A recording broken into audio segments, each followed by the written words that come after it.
Aku sadar jika saat ini aku hidup dalam aturan yang keras dan undang-undang seperti tidak berlaku.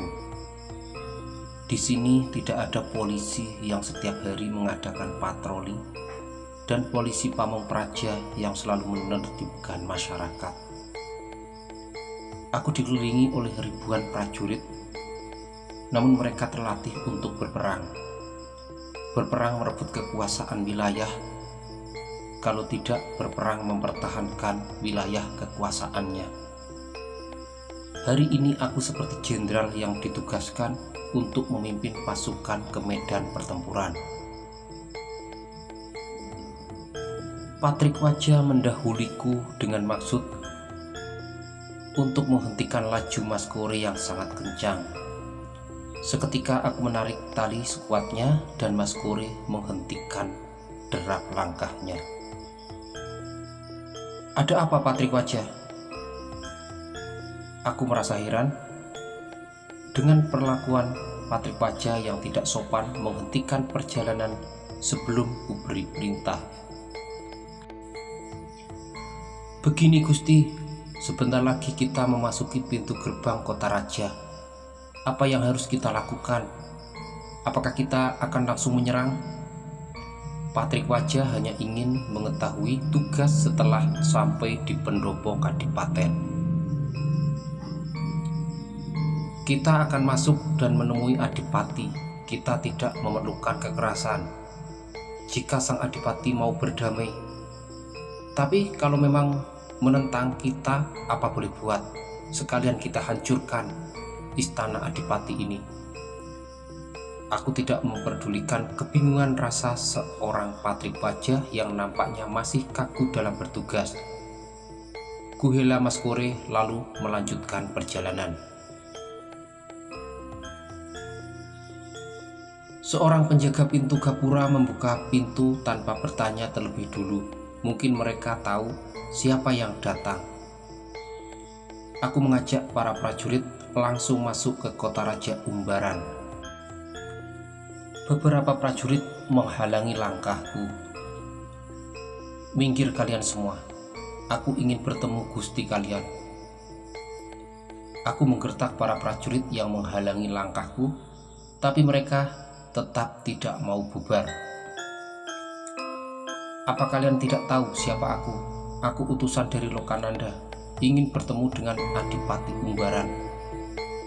Aku memastikan kepada mereka agar memberi jalan, namun mereka tetap pada posisi semula, tidak minggir.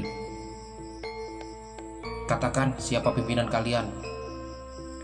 Aku ingin mengetahui pimpinan prajurit itu yang sudah lancang menghadang putra mahkota yang datang. Seorang laki-laki bertubuh gemuk berkumis tebal maju mendekatiku. "Hambalah pimpinan mereka. Maaf Gusti Pangeran, hamba diberi titah untuk menghadang siapapun yang ingin memasuki istana. Hamba Tumenggung Kamalodra." Lelaki itu mengaku bernama Tumenggung Kamalodra, pimpinan prajurit di Kadipaten Umbaran. "Kalau begitu, panggil Gustimu untuk menemuiku sekarang juga." Aku menyuruh Kamalodra untuk memanggil Adipati Umbaran agar masalah segera diselesaikan. Kamalodra undur diri memasuki istana Kadipaten untuk menghadap gustinya, sementara beberapa prajurit yang menghadang langkahku seperti sudah melemah. Tidak lama kemudian, Kamalodra keluar lagi menemuiku. "Gusti Adipati tidak mau menemui dan berurusan dengan pangeran." Kamalodra menyampaikan pesan dari junjungannya. Mendengar itu, aku jadi gregetan dan penasaran. Sebenarnya seperti apa wajah adipati itu? "Angkuh sekali gustimu. Kalau begitu minggir kalian semua, karena aku yang akan masuk menemuinya." Aku ingin memaksa masuk ke istana dan menjumpai adipati yang sudah berani menentang kedatanganku, yang berarti sudah berani berhadapan dengan Lokananda. "Maaf pangeran, hamba tetap akan menutup jalan ini. Sesuai amanah Gusti Adipati, tidak diperbolehkan satupun orang dari Lokananda memasuki istana." Tumenggung Kamalodra terlalu setia terhadap gustinya, sehingga apapun yang terjadi tetap menjalankan amanat dari Adipati Umbaran, walaupun itu sebuah kesalahan. Patrikwaja, kamu tahu apa yang seharusnya kamu lakukan, bukan? Aku mengedipkan mata kepada Patrikwaja yang sedari tadi sudah tidak sabar melihat barisan rapi prajurit Umbaran.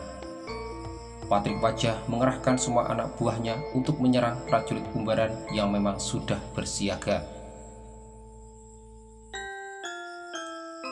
Pertarungan terjadi di halaman istana Kadipaten. Sungguh pemandangan yang sangat mengerikan terlihat di depanku.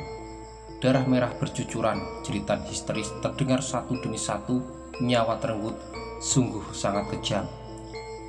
Aku seperti Algojo yang dengan sadis menghabisi tahanan. Aku berpikir, sampai kapan pemandangan seperti ini akan berakhir?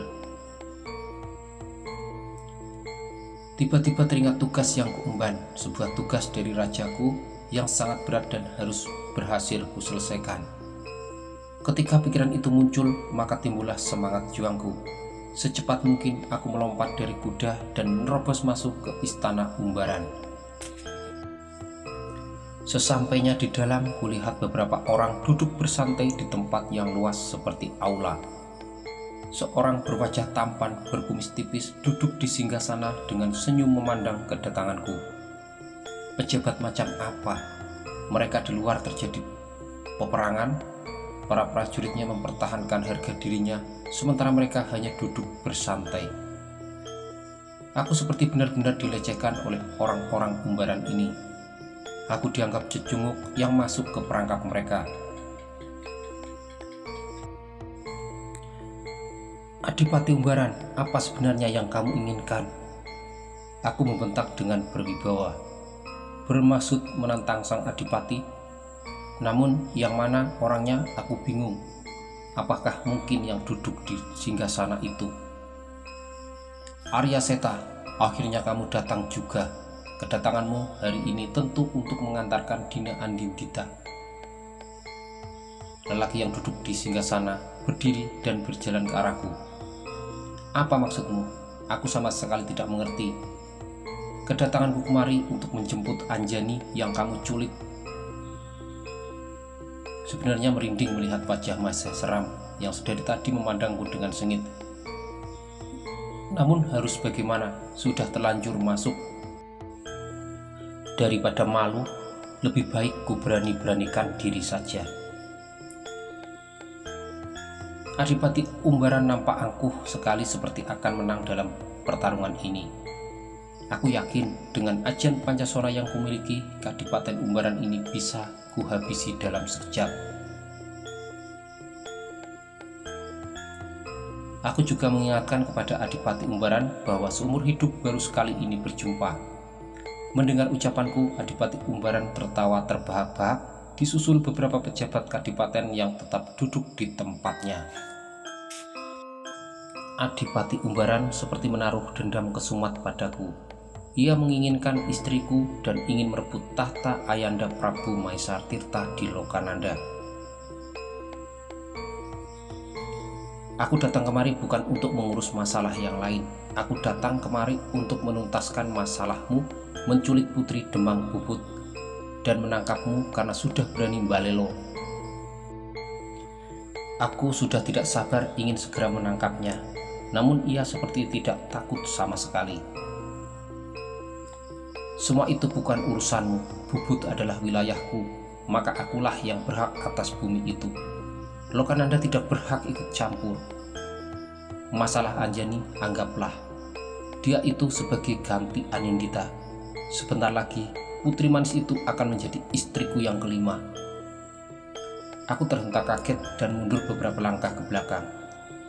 Menurut keterangan Demang Bubut, Roro Anjani akan dinikahkan dengan putra adipati yang bernama Jantana yang memiliki keterbelakangan mental.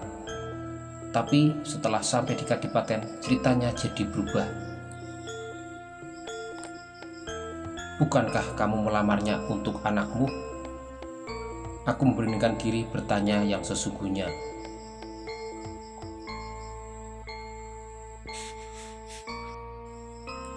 Sungguh kejam dan licik pemikiran Adipati ini. Ia memaksa Anjani agar mau menerima lamaran Jantana, tapi kenyataannya justru akan dinikahi sendiri. Jika dipikir secara nalar, tidak pantas seorang pemimpin melakukan hal semacam itu. Perbuatanmu sungguh memalukan.